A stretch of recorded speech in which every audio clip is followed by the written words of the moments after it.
नमस्कार साथियों, जय हिंद जय भारत। कैसे हैं आप सारे लोग। मैं कुश बैरागी आप सभी का वेलकम करता हूं हमारे YouTube platform current affairs updated पर। साथियों, लास्ट सेशन के अंदर इंडियन हिस्ट्री की सीरीज में हमने जाना कि वास्तव में अंग्रेज गवर्नर जनरल अधिकारियों ने भारत के अंदर कुछ ऐसी पॉलिसीज को ड्राफ्ट किया, कुछ ऐसी पॉलिसीज का संचालन किया जिसके माध्यम से भारत ब्रिटिश प्रांत में तब्दील होता चला गया। वास्तव में अंग्रेजों के भारत के विस्तार के पीछे वही ब्रिटिश पॉलिसीज थी, रिस्पॉन्सिबल थी, जिन्होंने भारत पर गुलामी को स्टेब्लिश किया। सबसे पहली पॉलिसी या पहली नीति के बारे में मैंने आपको बताया था लास्ट क्लास में, लॉर्ड वेलेजली की सहायक संधि की नीतियां, सब्सिडरी अलायंस बनाने की पॉलिसीज। धीरे करते करते राजाओं को हराकर, उनको डराकर उनके साथ सहायक संधि की गई, उनको अपने अंडर किया गया और बाद में वही राजा, वही प्रिंसली स्टेट ब्रिटिश प्रांत का पार्ट बनते चले गए। वास्तव में साथियों, लॉर्ड वेलेजली के बाद में गवर्नर जनरल अधिकारी के तौर पर बाद में आपको एक और व्यक्ति देखने मिलते हैं, उनका नाम है लॉर्ड डलहौजी।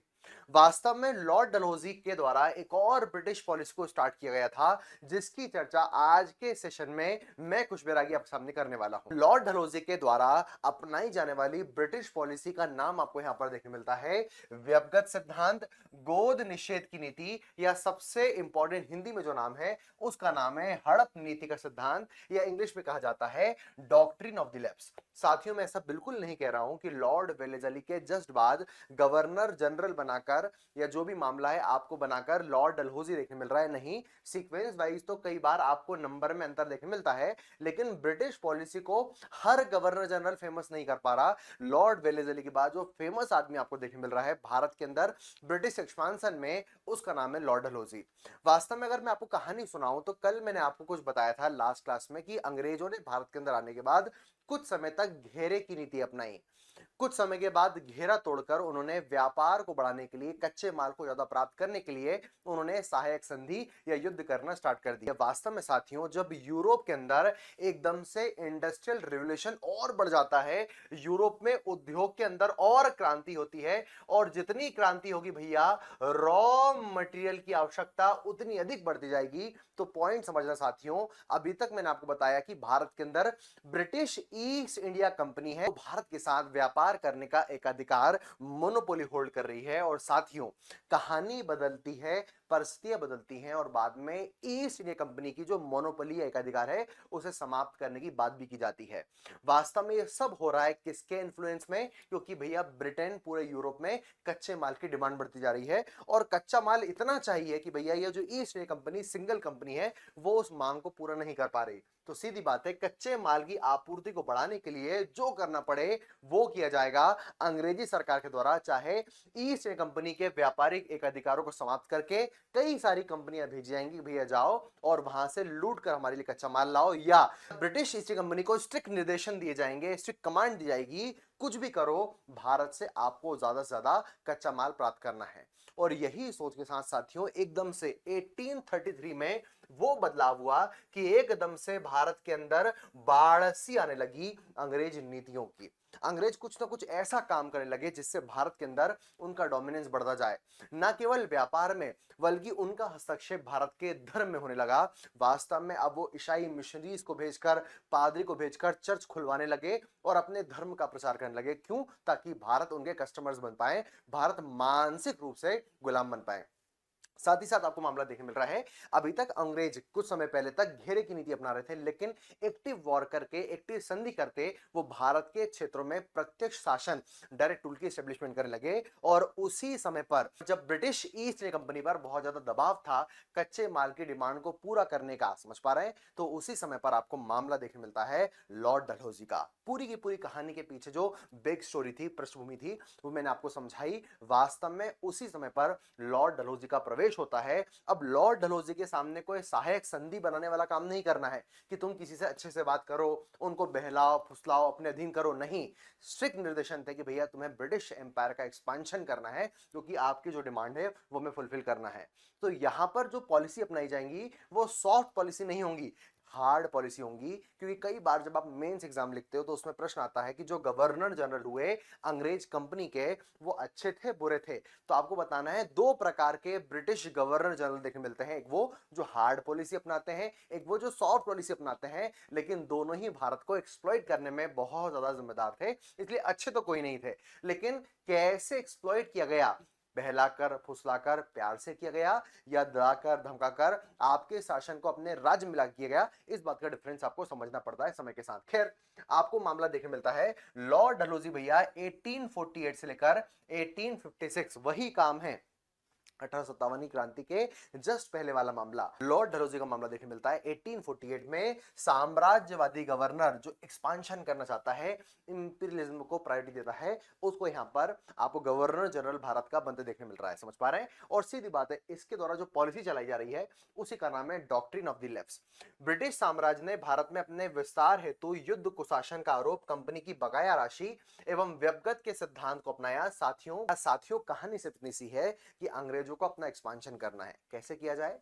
तो यहां पर देखा कि भैया जिन जिन राज्यों के साथ हमारी सहायक संधि हुई है, वो कहीं ना कहीं ब्रिटिश साम्राज्य में ऑलरेडी पार्ट बनने को तैयार है, वो हमारे अधीन है, उनके साथ में हमारा कोई भी दिक्कत वाला मामला नहीं है, क्योंकि हमने उनको पीटा है, उसी के बाद में हमने उनको सहायक संधि के माध्यम से अपना गुलाम, काइंड ऑफ गुलाम इनडायरेक्टली बनाया है। लेकिन अब जिन राज्यों के साथ में सब्सिडरी अलायंस नहीं हुआ था, या जिन राज्यों के साथ में अभी तक एक्टिव वॉर नहीं हुआ था, या जिन राज्यों के साथ सहायक संधि हो भी गई थी, अब तो सीधी बात है सहायक संधि मतलब इनडायरेक्ट शासन। अब हम बात कर रहे हैं डायरेक्ट शासन की। तो कैसे डायरेक्ट रूल को एस्टेब्लिश किया जाए, तो यहां पर तीन प्रकार के मामले अंग्रेजों द्वारा आपको देखने मिल रहे हैं। पहला मामला कि भैया जैसे वाजिद अली शाह अच्छे से शासन ही नहीं कर पा रहा, कुशासन का आरोप लगाकर उसके राज्य को हड़प लिया गया। मैं बात कर रहा हूं अवध की, और ये बात मैं आपको बता चुका हूं 1856 की ये कहानी है।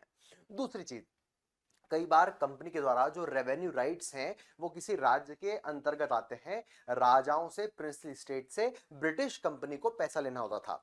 तो यहां पर कंपनी ने कहा कि भैया फलाना फलाना राज्य से हमको कंपनी का इतना पैसा चाहिए, क्योंकि तुमने हमें समय पर अपना पेमेंट नहीं दिया, कंपनी की राशि तुम्हारे माथे पर बकाया है, ड्यू है, इस कारण से कंपनी तुम्हारे राज्य को अपने अधीन ले रही है, तुम्हारे राज्य को टेक ओवर कर ली है। मतलब वास्तव में अपने साम्राज्य के विस्तार के लिए कुशासन, मिशरूल, और उसके अलावा दूसरा जो एक और मामला आपको देखने मिलता है, हथकंडा देखने मिलता है, उसका नाम है भैया कंपनी की बकाया राशि है, इसे तुम्हारे राज्य को हड़प लिया जा रहा है।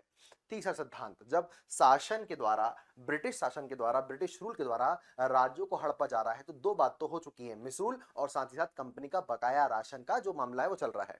तीसरा, लॉर्ड डलहौजी के द्वारा डॉक्ट्रिन ऑफ लेफ्ट में सबसे इंपॉर्टेंट और सबसे जो कंट्रोवर्शियल पॉलिसी को लागू किया गया, वास्तव में उसका मतलब था गोद निषेध प्रथा। मतलब वास्तव में आपको किसी चाइल्ड को अडॉप्ट नहीं करना है। इस निषेध प्रथा के माध्यम से, इस नियम के माध्यम से, इस रेगुलेशन के माध्यम से कहा गया कि कोई भी भारत का राजा गोद नहीं ले सकता। जैसे मान के चलो ऐसा हो रहा था कि ए नामक राजा इस क्षेत्र पर शासन करता है, इस क्षेत्र का नाम मान के चलो है झांसी। अब सीधी बात है, ये ए नामक राजा शांत हो गया। अब ए नामक राजा शांत हुआ तो भैया इसका कोई बेटा ही नहीं है। अब अगर ए नामक राजा शांत भी नहीं होता और मान के चलो इसकी कोई संतान नहीं होती, तो सीधी बात है ए नामक व्यक्ति क्या करता है, किसी बी नामक जो उसका भाई भतीजा जो भी लगता है, उसके सी बेटे को गोद ले लेता है, और ए के बाद झांसी का जो राजा बनता है उसका नाम होता है सी। आमतौर पर यही चल रहा था, जब राजा की कोई संतान नहीं होती, राजा पहले ही निधन हो जाता है उसका, तो किसी दूसरे बच्चे को गोद लेकर स्टेप सन बनाकर भैया उसको राजा बनाने की, उसे यहां पर रूलर बना दिया जाता था। तो अंग्रेजों ने देखा कि भैया भारत के राजा तो शाणपत्ती कर रहे हैं, डेढ़ शाणे बन रहे हैं, खुद का बच्चा नहीं है तो राज उनके पास रहे या आसपास के पास ही रहे, अंग्रेजों का घुसपैठ इंटरफेरेंस ना हो पाए, इसलिए वो अडॉप्शन कर रहे हैं, गोद ले रहे हैं। डॉक्ट्रिन ऑफ लेप्स के माध्यम से गोद निषेध प्रथा होगी, यानी अगर किसी राजा या रानी की संतान नहीं है और उसके बाद उसके राज्य को संभालने वाला कोई औपचारिक उत्तराधिकारी नहीं है, तो वास्तव में साथियों किसी दूसरे बच्चे को गोद नहीं ले पाएंगे, मतलब वो अडॉप्शन नहीं कर पाएंगे, और अडॉप्शन नहीं कर पाएंगे तो सीधी बात है झांसी का राजा कौन रहेगा, झांसी के राजा या रानी के बाद इस क्षेत्र में रूल कौन करेगा, जब तुम्हारा बच्चा ही नहीं है, ना तुम अडॉप्शन कर सकते हो, गोद ले सकते हो, गोद निषेध है, तो सीधी बात है इस क्षेत्र के राजा बन जाएंगे भैया ब्रिटिशर्स। और ये क्षेत्र ब्रिटिश रूल के डायरेक्ट क्षेत्र के अंदर आ जाएगा और यहीं से कंट्रोवर्सी स्टार्ट होगी। वो हर राजा बहुत ज्यादा अंग्रेजों से खार खा जाएगा, जिसका बच्चा नहीं था, जिसके राज्य को हड़प लिया ये बोलकर कि तुम अडॉप्शन नहीं कर सकते, तुम गोद प्रथा को नहीं चला सकते, या तो तुम्हारा ही भैया उत्तराधिकारी होगा, अदरवाइज मामला आपको देखने नहीं मिलेगा। समझ पा रहे हैं? तो यहां पर सारी चीजें आपको देखने मिल रही है। व्यक्तिगत सिद्धांत तात्पर्य है पैतृक वारिस ना होने पर इस स्थिति में ब्रिटिश कंपनी अपने अधीनस्थ तथा पराधीन देसी रियासतों को ब्रिटिश साम्राज्य में मिला सकती थी। हालांकि संपत्ति पर अधिकार, जो उनकी संपत्ति वो बनी रहेगी, लेकिन जो राज्य का राजा है, जो राज्य का रूलरशिप है, वो अंग्रेजों के पास चली जाएगी। और इसने भारत के अंदर कई सारे राजाओं को आहत किया। डलहौजी के समय से पहले जयंतिया, कोझिकोड, गुलेर, कन्नूर, कित्तूर, कुटलेहर, कोडागू और कांगड़ा की रियासत को ईस्ट इंडिया कंपनी के द्वारा इसी सिद्धांत के द्वारा अधिकृत किया गया था। लेकिन ये मैक्सिमम साइट्स आपको दक्षिण भारत में देखने मिल रही हैं। लेकिन उत्तर भारत में इस हेतु डलहौजी ने गोद लेने की प्रथा पर पाबंदी लगाई और भारतीय राज्य को 3 श्रेणियों में विभाजित किया। पहली श्रेणी साथियों समझना, वे राज्य जिनके निर्माण में ब्रिटिश सरकार का प्रत्यक्ष व अप्रत्यक्ष योगदान था, डायरेक्ट और इनडायरेक्ट मामला था, अंग्रेजों का डोमिनेंस था।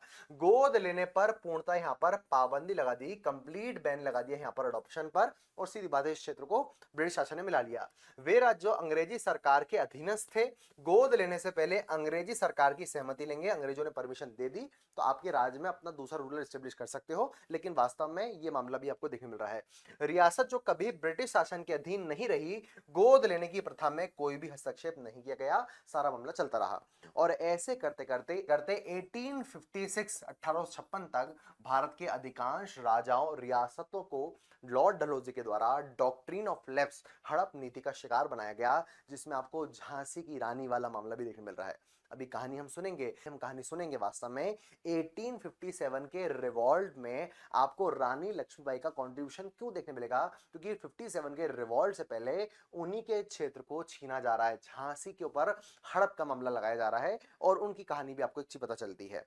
कई जगह है भैया, कानपुर के नाना साहब हैं, अलग अलग लोग हैं जिनके क्षेत्र को हड़पा गया। वाजिद अली शाह के क्षेत्र को मिस रूल के आधार पर हड़पा गया। यहाँ पर 3 प्रकार के फॉर्मेट हैं और ये फॉर्मेट आपको डॉक्ट्रिन ऑफ लैप्स में देखने मिलेंगे। और सीधी बात है भैया, क्योंकि आपको ब्रिटिश के लिए बहुत ज्यादा कच्चे माल की आपको सप्लाई करना है, और यही कारण है आपको अपने एम्पायर को एक्सपेंड करके ऐसी पॉलिसीज को भारत में लागू करना होगा। तो एक हो जाती है सब्सिडी अलायंस की पॉलिसी और एक हो जाती है हड़प नीति, और ये दोनों ही पॉलिसी आपको बहुत ज्यादा इंपॉर्टेंटली ध्यान रखना पड़ेगा, जिससे भारत के अंदर अंग्रेजों का कब्जा बनता जाता है। और साथियों, मैं आपको लास्ट में ना केवल पॉलिसी बताऊंगा, बल्कि ये भी बता रहा हूं कि जिन जिन राजाओं के साथ ये पॉलिसीज होंगी, कहीं ना कहीं उनके मन में अंग्रेजों के प्रति खार बैठ जाएगी, और यही कारण है वो बाद में ब्रिटिश रिवॉल्ट का पार्ट बन जाएगी। साथियों, यहीं से आपको और भी सारे मामले देखने मिलेंगे। खैर, अपन पहले काम कर लेते हैं कि हम लोग पहले सारी ब्रिटिश पॉलिसी को समझ लेते हैं, और जो हमने रिवॉल्ट वाला मामला स्टार्ट किया था पीजेंट्स का और सारी चीजों का, उसको फिर हम कंटिन्यू करेंगे, ताकि दोनों चीजें साइमल्टेनियसली हम समझते रहें। साथियों, क्या करना है आप लोग को, आपको प्ले स्टोर पे जाके देवाशीष क्लासेस एप्लीकेशन को डाउनलोड करना है, और साथ ही साथ यहाँ पर हमारे कॉम्बो ऑफर को चेकआउट करना है। देवाशीष सर पढ़ाएंगे, मल्टीपल टीचर्स पढ़ाएंगे, अलग अलग चीजें, स्टैटिक जीके, पीडीएफ नोट्स, सारी चीजें आपको मिलेंगी बहुत कम शुल्क पर। तो जल्दी से ज्वाइन कीजिए हमारे प्लेटफॉर्म को। तब तक के लिए धन्यवाद। जय हिंद, जय भारत।